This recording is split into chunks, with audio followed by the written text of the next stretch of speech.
started. Okay? Nakashare ba yung screen ko?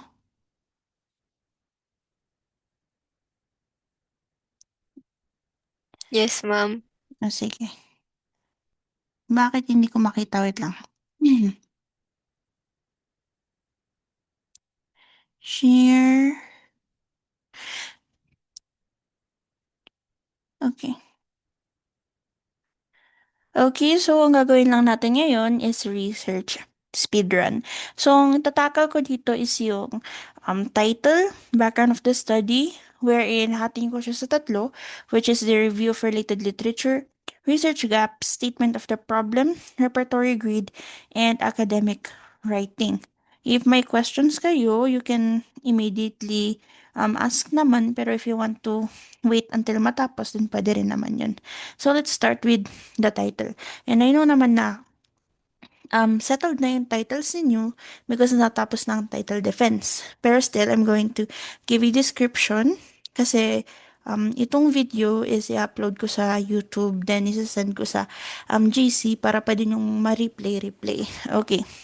So, when we say the title, it is the official name of your research study. So, it must be clear, concise, and specific. So, bakit nga ba need na clear, concise, and specific? Because sa title pa lang, malalaman na ng panel members na yun yung gustong i-cover ng topic ninyo.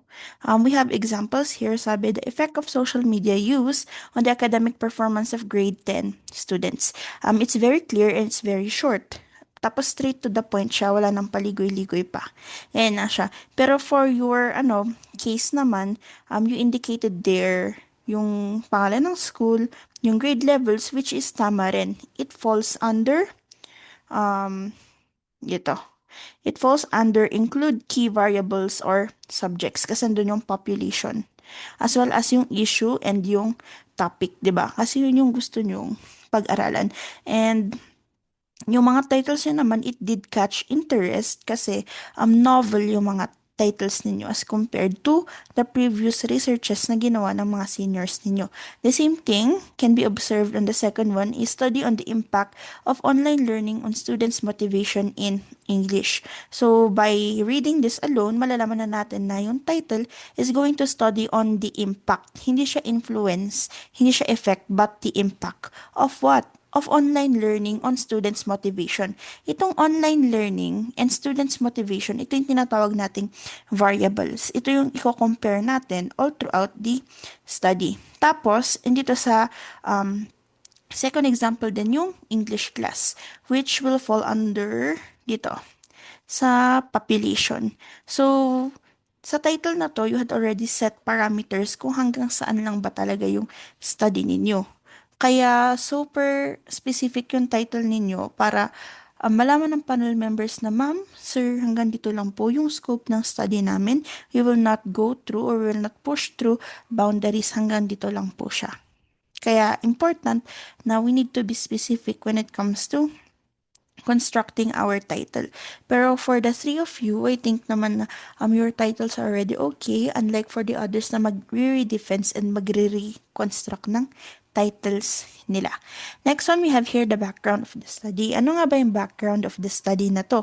Meron siya dun sa template na binigay ni Sir Brent sa inyo, pero I think it's not thoroughly discussed, kaya magkakaiba kayo ng nailagay doon. So when we say the background of the study, this is the selection in a research paper that explains the context, reasons, and basis for conducting the research.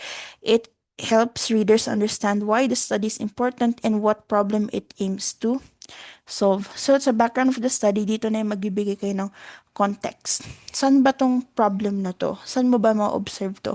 Sa school ba? Sa city ba? Sa buong Pilipinas ba yan? Or sa buong mundo yan? Well, yung mga problems nyo naman is very visible sa school. Kaya I think mas maganda kung i-strengthen nyo na visible nga yung problem sa school. Give context. Parang you're going to set the parameters kung high school lang ba, kasamang intermediate, or from grades 1 to 10. Then reasons, bakit? Oh, bakit nyo ba isa-study yan? Yan yung laging tinatanong sa inyo nung defense nyo. Why do you want to conduct this study? 'di ba? So, dapat kung ginawa niyo ang background of the study niyo, dapat di kayo matatakot kung tatanungin yung why did you conduct this study, 'di ba? And basis for conducting the research. When we say basis naman, dito na po papasok yung sinasabi nating sources or yung ating mga references na ginagamitan natin ng APA citation. Diyan na po siya lalabas. So, ano nga ba ang may kita sa background of the study? Andito yung introduction of the topic, which is a brief explanation of the general subject of the study. Kadalasan, study one, three paragraphs, nagtulong. Okay naman na yung yung let's say 5 to 6 sentence per paragraph, ganun. Basta not too less, ganun. And current situation or issue, or you need to make sure na your problem is existing during this time. Kasi kung yung problem nyo, nag-exist pala siya nung sinaunang panahon pa siya, then it is not relevant anymore. Then we have here the gap or the problem. What is missing? What is not studied enough? Or what needs improvement? Ito yung hinahanap namin. What are your research gaps? Which is matatakal natin under review of related literature. Ano nga ba tong research gap na to? 'Di ba? Laging tinatanong. Ano ba tong research gap na tinatanong ni Ma'am Angelica during defense? Then we have here relevance, why the research is worth studying. So dito na yung significance of the study na sinasabi natin. And I think wala naman masyadong problem when it comes to significance of the study. Ayun lang most of you na nagsulat ng significance of the study is iisang sentence lang. Mas maganda siguro kung make it 2 to 3 sentences para ma-expound yung point nyo. Ganun siya. And then, okay, let's move on here. Meron tayo itong background of the study example. So, this is from my research. So, kung makikita nyo, parang it uses, hindi naman parang, because it really used the third person point of view. The study, the researchers. Ganun siya. We don't use we don't use I. We use the third person point of view. O, disabi ko ito, the study, tapos, quotation, yung title namin. Ayan siya. Also make sure na pag i-include nyo yung title nyo sa research ninyo, follow the correct capitalization rules. Ma'am, ano yung correct capitalization use? Ito po yung nakakapitalize yung first letter ng per word. Pero yung mga words natin na the, of, not necessarily. Pero may exception. Kung yung the is andito sa first, then it is acceptable. Pero pag yung andito, for example, on the, hindi po siya tama. On the, ganyan siya. Hindi po siya on. Hindi po siya on. On lang po siya. Ganyan. Then, after nun, di ba na-cite ko na yung title, explores how oral corrective feedback for researches na merong mga ganito, ang tawag mo dito sa mga ganito? Yung mga may initials, OCF, ganyan. Or parang kala Kendrick, Dear. Yung kalahana, Vark. Ganun. Para hindi na nyo ulit-ulitin yung oral corrective feedback, yung dear na napakahaba. Ganito ang gagawin nyo. Sa first time na i-mention nyo yung may initials na ganun, you're going to write the whole sa yung whole concept, then open parenthesis, then yung initials niya na close parenthesis. Para pag isusulat nyo na siya sa next parts of your study, ganito na siya. 'Di ba? OCF na lang siya. Hindi na siya yung ganito kahaba. Ganito na siya kaikli. 'Di ba? Tapos ayun, nagbigay kami ng quick background is perceived by second year non-English major students at the University of the Cordilleras. Parang in this way, malalaman agad ng nagbabasa ng research namin na ay ito pala yung scope ng study nila.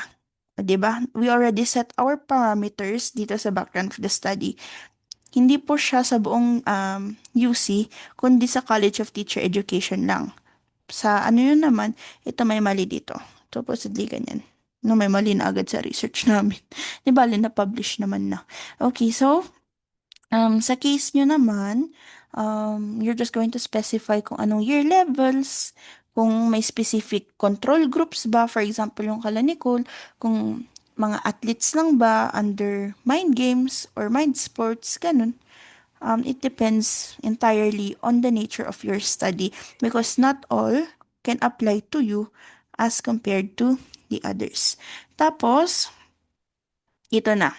For example, ito nagbigay na ako ng background, di ba? Dito naman, yan. Ito naman na yung sinasabi natin na i-establish na natin yung problem.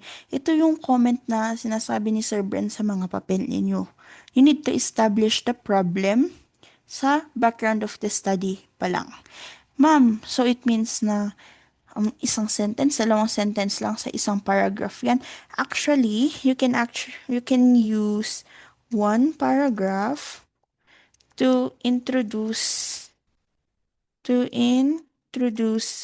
your topic. Paano namin i-introduce, ma'am? Parang ganito. The same way that we did. Ganito. Then, after nun, you can already write there yung existing problem. Diba? Ito ang gagawin natin sa first paragraph. Ma'am, anong gagawin namin sa second paragraph? Second paragraph, ang pwede niyong gawin doon is to define key terms. Define key terms. Ganun siya. Pwede naman siyang umabot ng second to third paragraph. You need to define the terminologies na gagamitin nyo sa study ninyo. So, question, ma'am, kailangan pa ba ng citation sa first paragraph? Not necessarily. Pero sa second paragraph and on na gagamit na kayo ng words, ng ideas na hindi sa inyo, dito na yung required ang APA citation. Diyan na po siya lalabas. Okay? Oh. Yan na naman ang background of the study na sinasabi natin. Okay? Mag-next tayo. Itong review of related literature. Itong review of related literature, hindi na siya bago sa inyo kasi na-mention ko na siya nung last. So, ang review of related literature is a collection and discussion of research works, books, articles, and other sources that are relevant to your study. It provides a foundation and justification for your own research. So, itong mga review of related literature, ito yung mga magsusupport sa study nyo. Sila yung magsasabi na existing talaga tong problem na to at hindi siya gawa-gawa lang. Diba? Kaya nga siya, diba? Kaya siya tinawag na research. You're going to search again. Kasi research. Ganun siya. Ma'am, so anong bang use ng pag-research kung na-search naman na kung ano talaga yung perspective or kung ano talaga yung results nun? Diyan na po papasok yung sinasabi nating research gaps. Kasi may mga incomplete na researches. May mga ibang researches na hindi masyadong natatakal yung isang particular factor na need i-tackle in the future. Parang ganun siya. Kaya kailangan nating i-research, i-search ulit kung ano yung hindi na hanap ng mga unang researchers. Ganun po siya. Purpose of RRL, to know what has been studied about your topic para at least malaman natin kung ano nga ba yung nalaman na. Ano nga ba yung hindi pa nalalaman. Identify gaps or issues that your study will address. Dito, ma-identify natin kung ano nga ba yung mga kailangan nating hanapin, yung mga kailangan nating ayusin. Ganun po siya.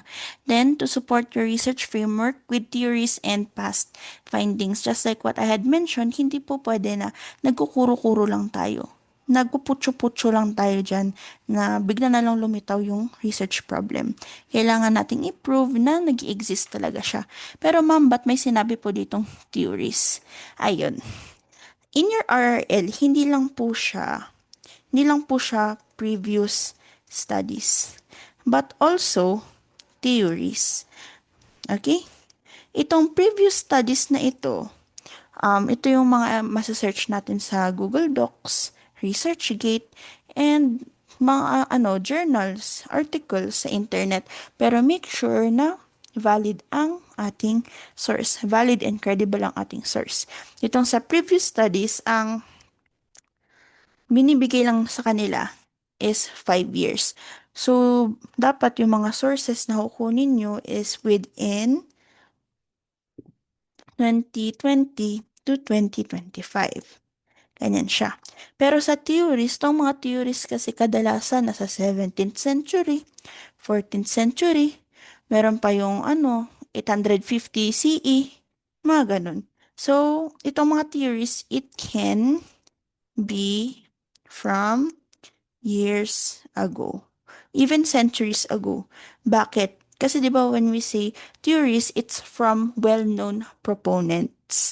And these proponents are well-known people for their knowledge.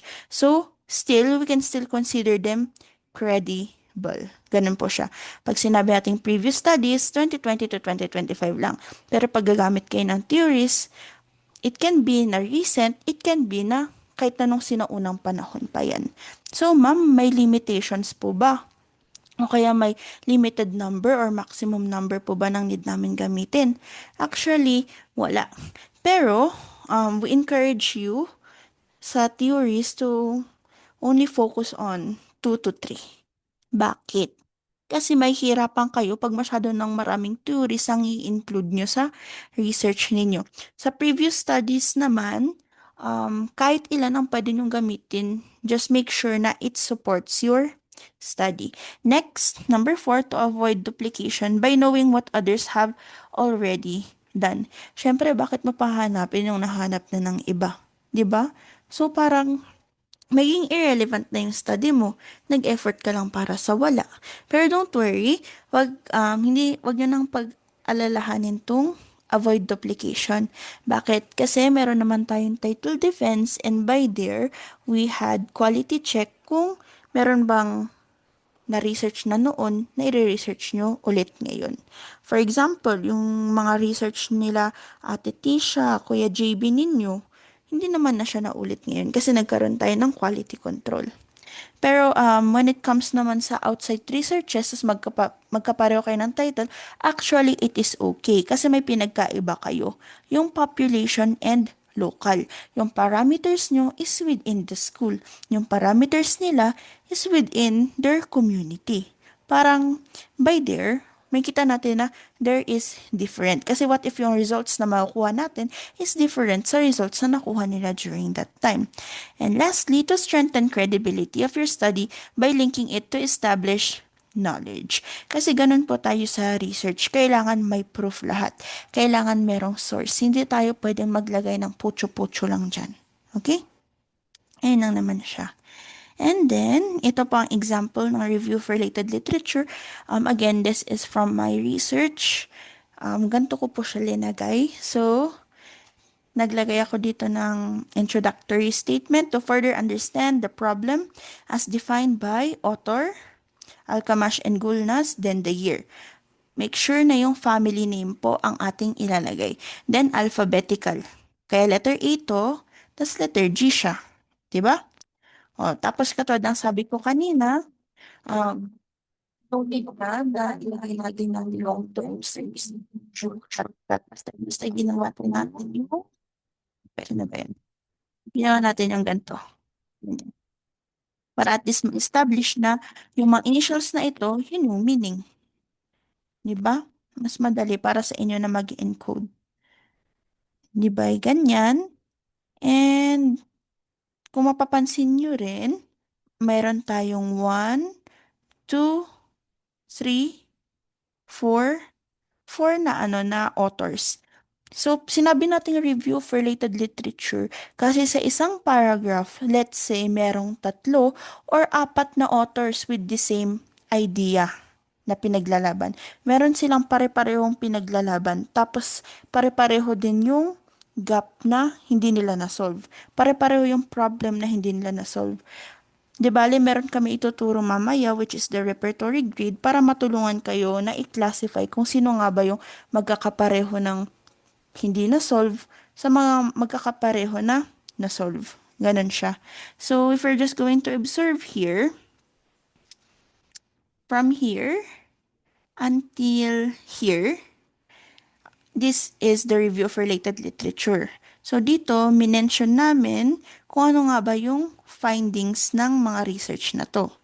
Then, starting from here, in that manner, the scarcity of research on feedback as motivation distinct from grammar correction and language fluency underscores a need to explore its efficacy in promoting skill development across various education settings. Parang dito, in-establish natin na kulang yung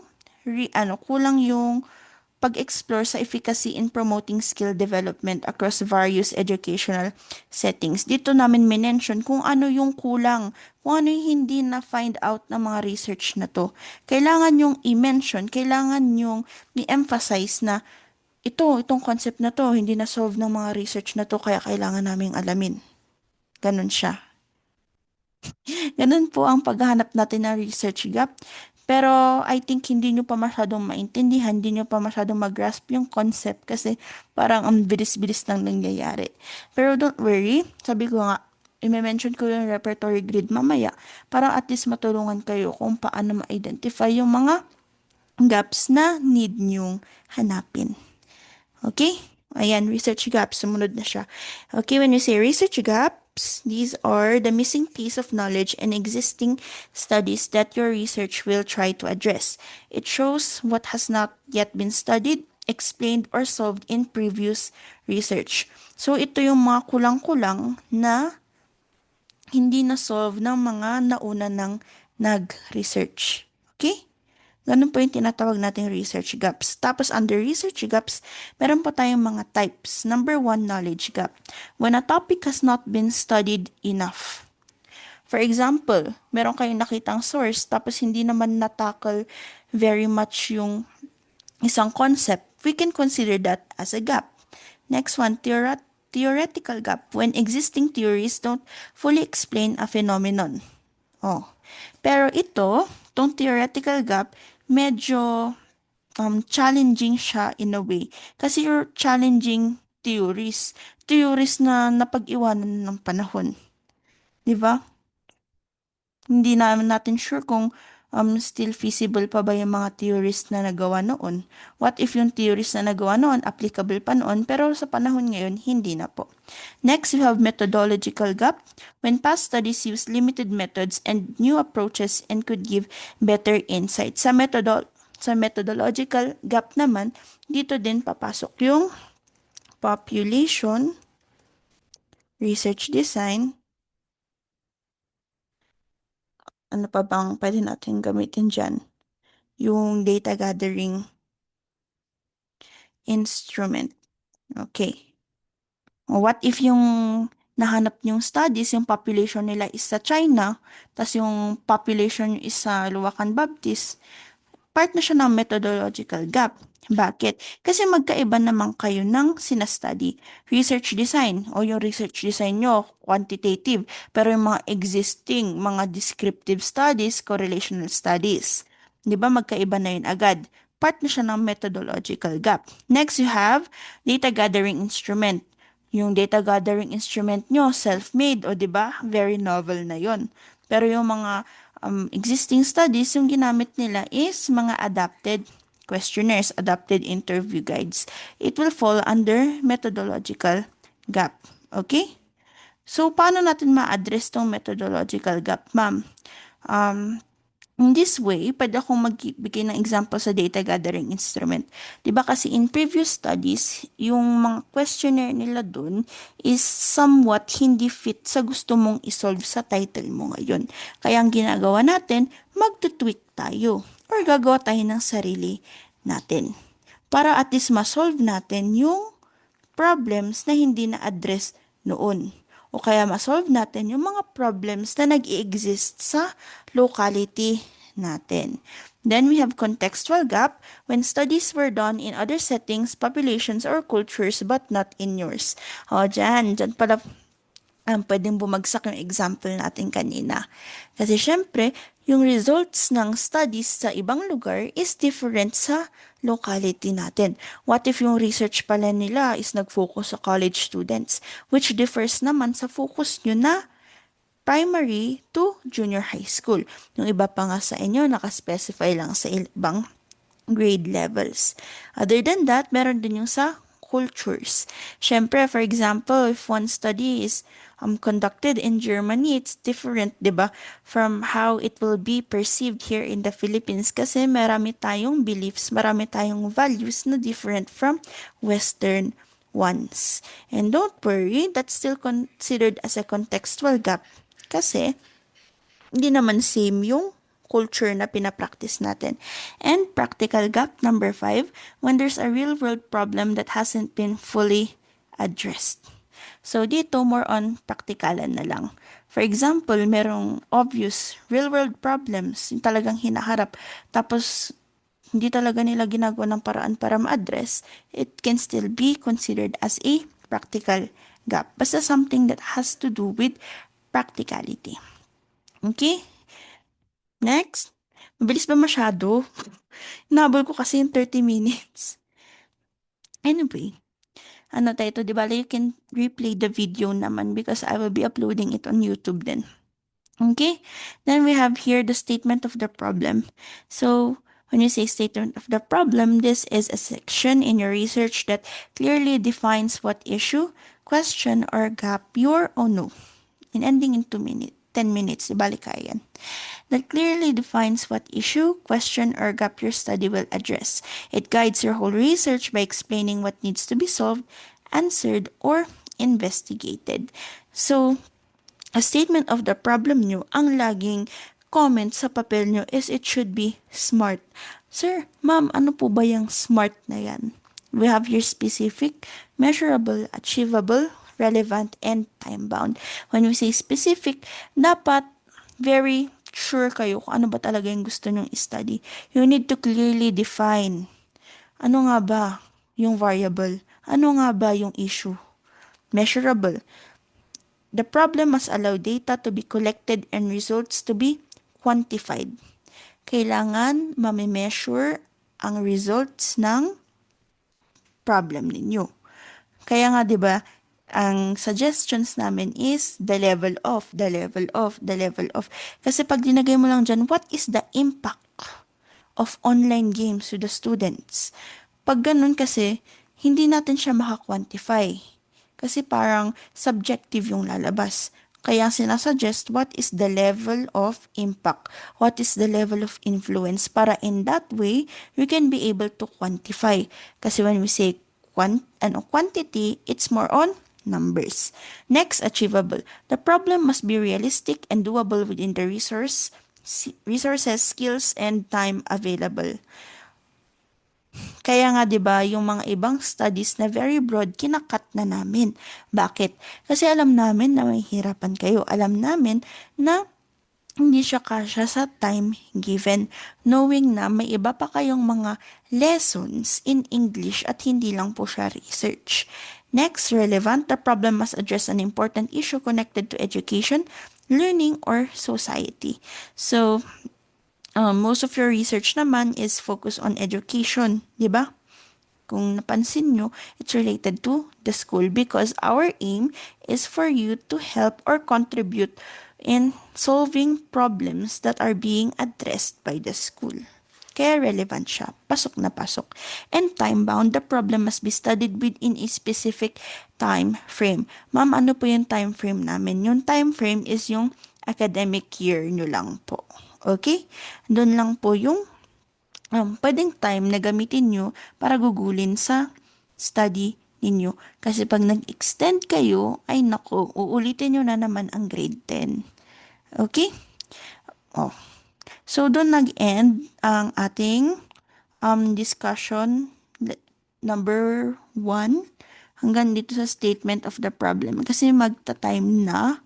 It's already 6 minutes before yung next one. So, if you're still interested, I will be continuing pero sa repertory grid na, and I will also be discussing on academic writing. So, I will end this link first and you can rejoin or I will send another link if hindi na working yung link na ito. So, I'll end this Zoom meeting first kasi hindi tayo naka-pro. Sige? You may leave now. and join again.